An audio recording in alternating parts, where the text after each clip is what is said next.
सोनिया ने कहा, यानी इस वक्त मेरे सामने हर ताले की चाबी है और यही बड़ी खराबी है।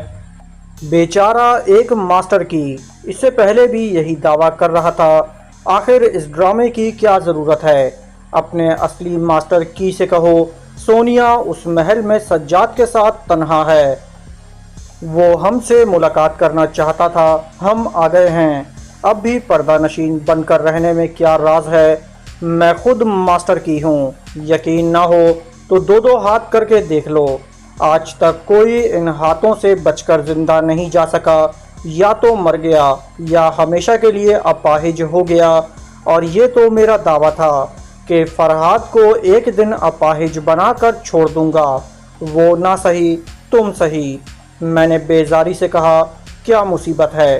पता नहीं कब तक ऐसे बनस्पति मास्टर की से मुकाबला करते रहना होगा। सोनिया ने कहा, इन लोगों को इलाज मेरे पास है। उसने अपने बाएं हाथ के उसी जख्म की तरफ दूसरा हाथ बढ़ाया जहां लहू की पतली सी लकीर बन गई थी। अब वो खून की लकीर खुश्क हो गई थी, लेकिन उसने फिर एक चुटकी से सुई निकाल ली। मैंने उसके दिमाग में झांक कर देखा। वो मक्कारी दिखा रही थी।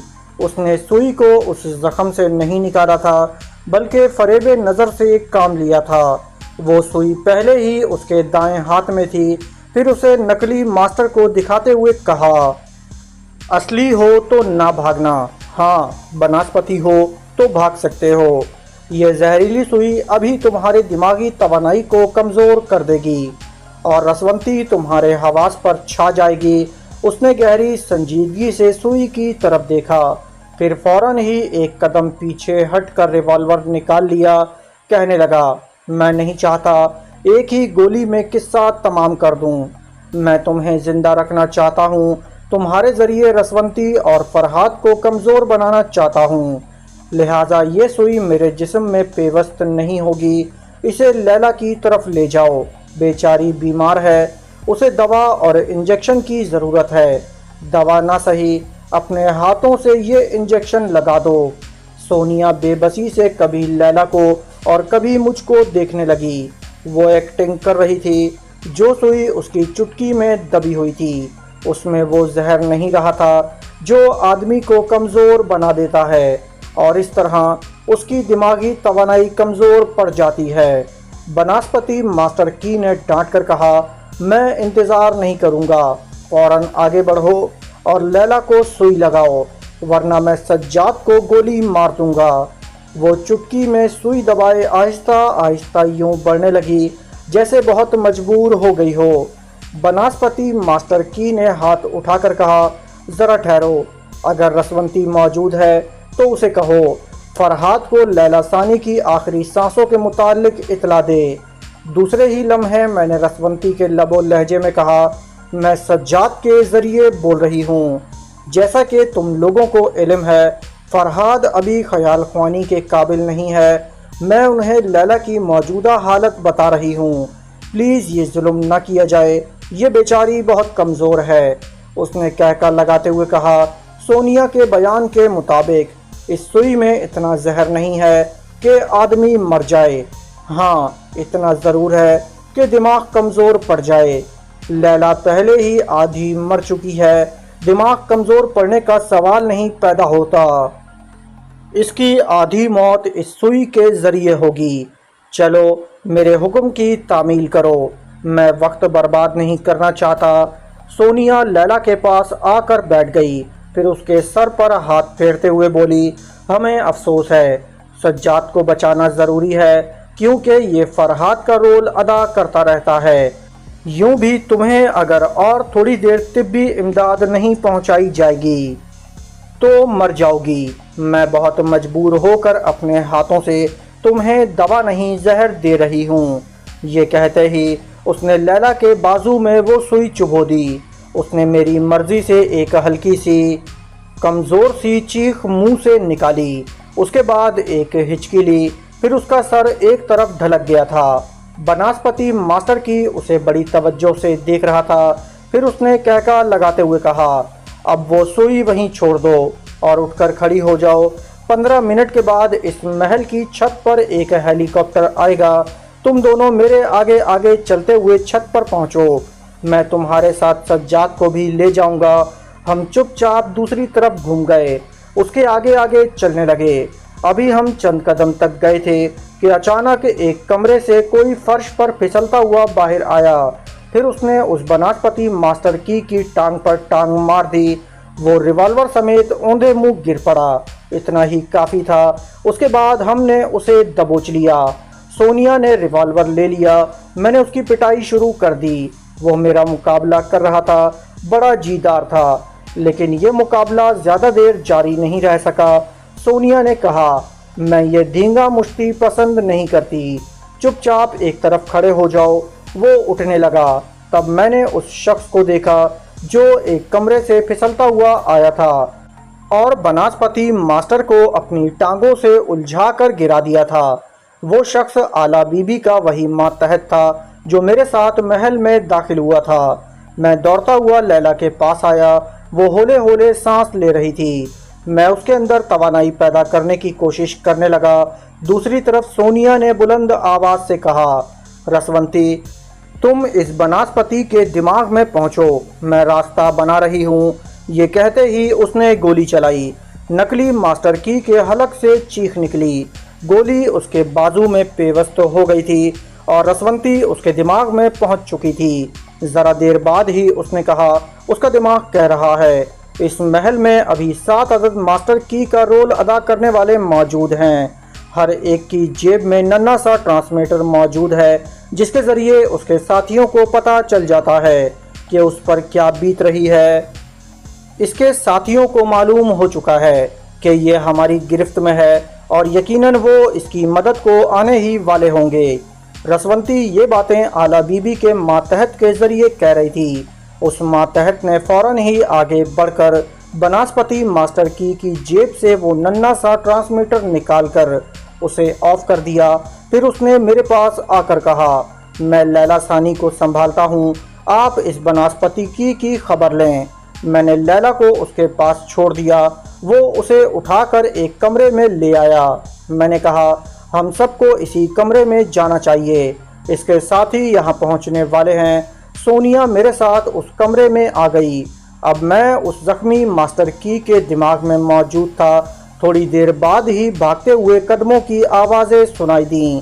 दो तरफ से कुछ लोग आ रहे थे। मैंने उस जख्मी के ज़रिए देखा।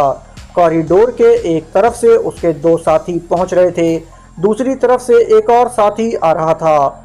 उधर ये तकलीफ से कर्रा रहा था। एक ने उसके करीब पहुंचकर उसके करीब बैठते हुए पूछा, वो कहाँ हैं? बाकी 2 साथी दूर दूर तक मोहतात अंदाज में देख रहे थे। जख्मी ने मेरी मर्जी के मुताबिक कहा, वो लैला को उठाकर चोर दरवाजे की तरफ जा रहे हैं। उन्होंने मेरे दिमाग से मालूम कर लिया है कि हम किस तरह यहाँ के रास्तों को पहचान लेते हैं। जब वो ये बातें कह रहा था तो मैं उसके दिमाग पर काबिज था और उसके ज़रिए ये बातें कहलवा रहा था। रसवंती भी मौजूद थी और ये मालूम कर रही थी कि किस तरह वहाँ के रास्तों को पहचाना जाता है। अब ये बात वो सोनिया को बता रही थी। सोनिया ने कहा, मैं लैला को इस तहखाने के रास्ते से लेकर पुलिस चौकी पहुँच रही हूँ। फ़ौरन एम्बुलेंस बुलवाओ, उसकी हालत बहुत ख़राब है, उसे फ़ौरन तिब्बी इमदाद की ज़रूरत है। इस ज़ख्मी मास्टर की बातें सुनकर 2 मास्टर की दौड़ते हुए चोर रास्ते की तरफ जा रहे थे। जो उसके पास रह गया था उसे सोनिया ने गोली मार दी। इस हिसाब से 2 मास्टर की पहले मर चुके थे, ये तीसरा ख़त्म हुआ था, चौथा ज़ख्मी था। 2 चोर रास्तों की तरफ हमें तलाश करने के लिए गए थे। कुल 6 हमारी नज़रों में आ गए थे, बाकी 4 रह गए थे। सोनिया ने जिस मास्टर को गोली मारी थी, यकीनन उसकी जेब में रखे हुए ट्रांसमीटर के ज़रिए गोली चलने की आवाज़ उसके साथियों ने सुनी होगी। मैं उस ज़ख्मी के दिमाग पर काबिज होकर मरने वाले की जेब के करीब झुक गया। ट्रांसमीटर से आवाज़ आ रही थी, हेलो हेलो जैकी, तुम खैरियत से हो? उस ज़ख्मी ने कहा, आह, हम धोखा खा रहे हैं। सोनिया और सज्जाद चोर रास्ते की तरफ नहीं गए हैं, वो दूसरी तरफ छुपे हुए थे।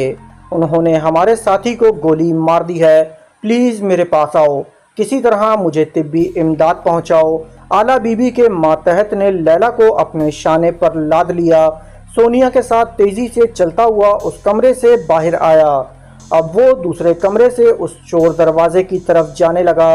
रसवंती ने बता दिया था कि हर कमरे के दरवाजे के पीछे 20 कमरों का नक्शा बना हुआ है, यानी जिस दरवाजे के पीछे उस नक्शे को पढ़ा जाए उस कमरे के पीछे 5 कमरों, फिर उस कमरे के आगे 5 कमरों, इसी तरह दाएं बाएं 5-5 कमरों का हिसाब मौजूद था। तीर के निशान बने हुए थे और ये भी बताया गया था कि किस कमरे से गुजरते हुए चोर रास्ते तक जाना चाहिए और किस राहदारी से गुजरते हुए महल के बैरूनी दरवाजे तक पहुंचा जा सकता है। इसी तरह छत तक पहुंचने का रास्ता भी बताया गया था। मैंने मरने वाले की जेब से रिवॉल्वर निकाल लिया था। अगरचे मैं ऐसी चीज़ें इस्तेमाल नहीं करता, लेकिन यहाँ ज़्यादा देर ठहरना मुनासिब नहीं था। ये लोग मेरी टेलीपैथी के खिलाफ योगा का हथियार इस्तेमाल कर रहे थे। इसके लिए लाजमी था उनके दिमाग को कमज़ोर बनाया जाए। जैसे ही उसका एक साथी चोर दरवाजे की तरफ से वापस आया, मैंने उसकी टांग पर गोली मारी। वो लड़खड़ाता हुआ गिरा और मैं उसके दिमाग में पहुंच गया। उसमें इतनी सकत नहीं थी कि तकलीफ़ की शिद्दत से कर्राते रहने के दौरान सांस रोकने का मुजाहिरा करता। मैंने कहा, तुम इसी तरह पड़े रहो, मैं तुम्हें जान से नहीं मारूंगी, लेकिन ये सबक सिखाऊंगी कि मास्टर की हमारे सामने योगा का हथियार इस्तेमाल नहीं कर सकेगा। जब भी हमारे मुकाबिल आएगा बेमौत मारा जाएगा। मैंने आगे बढ़कर उसकी जेब से भी रिवॉल्वर निकाल लिया। उस वक्त उसकी जेब से आवाज़ सुनाई दे रही थी, हेलो हेलो मंडोरो, हेलो मंडोरो, तुम खैरियत से तो हो? उसने कर्राते हुए कहा, किसी ने मेरी टांग में गोली मार दी है। यहाँ हम 2 जख्मी पड़े हैं, प्लीज़ हमें फौरी तिब्बी इमदाद पहुँचाओ। दूसरी तरफ से जवाब मिला, अब हम फरेब में नहीं आएंगे। पहले साथी को तिब्बी इमदाद पहुँचाने के लिए तुम गए थे, तुम्हारा ये हाल हो गया। हम देखते हैं कि वो कितने चालाक हैं। अगर कोई हमारी बात सुन रहा है तो ये सुन ले और अच्छी तरह समझ ले कि भागने के तमाम रास्तों की नाकाबंदी कर दी गई है। मैं सज्जाद अली तैमूर सुन रहा हूँ और समझ रहा हूँ 10 बनास्पति मास्टर की में से 3 मर चुके हैं, 2 जख्मी हैं, बाकी 5 में से 3 ऐसे हैं जो इस महल से निकलने के 3 रास्तों की नाकाबंदी करेंगे।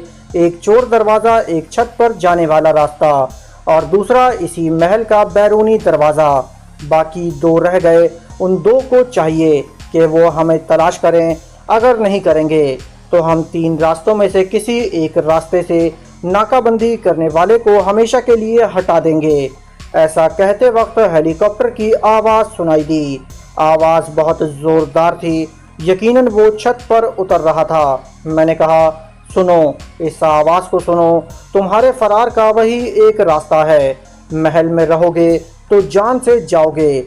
दूसरी तरफ से एक ने झंझलाकर कहा, हम तुम्हें जिंदा नहीं छोड़ेंगे, ना ही सोनिया को यहाँ से निकलने देंगे।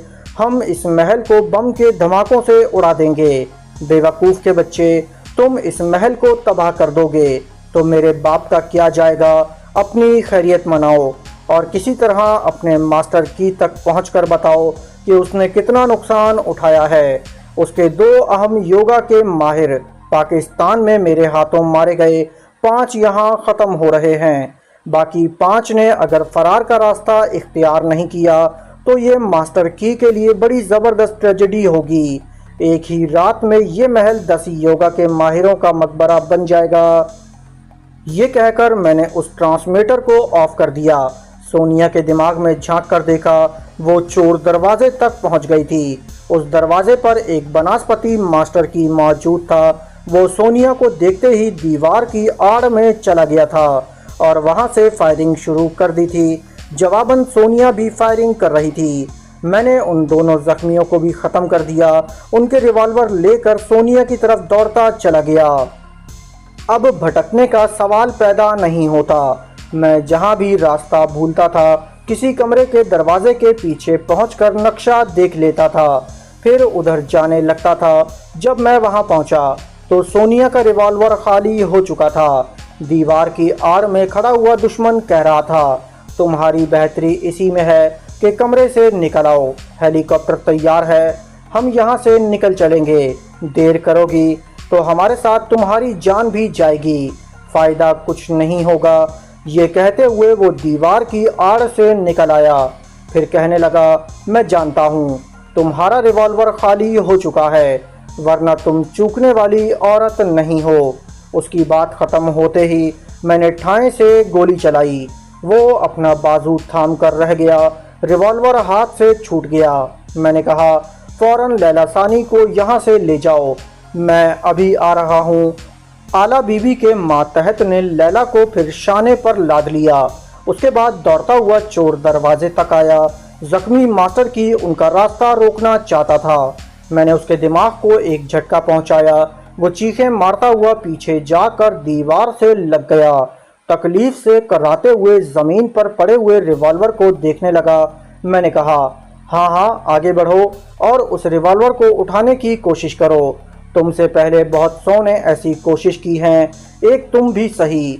आला बीबी का मातहत लैला को कंधे पर लादे चोर रास्ते से गुजर चुका था। सोनिया भी उसके पीछे चली गई थी। अब वो लोग नज़रों से ओझल हो गए थे। मैंने आगे बढ़कर रिवॉल्वर को उठा लिया, फिर उसकी तरफ बढ़ाते हुए कहा, लो और गोली चलाओ। उसने हैरानी से मुझे देखा। मैंने कहा, तुम लोगों को मास्टर की बनने का बहुत शौक है, पता नहीं वो असल मास्टर की कैसा होगा। तुम लोगों को देखकर मुझे मायूसी हो रही है।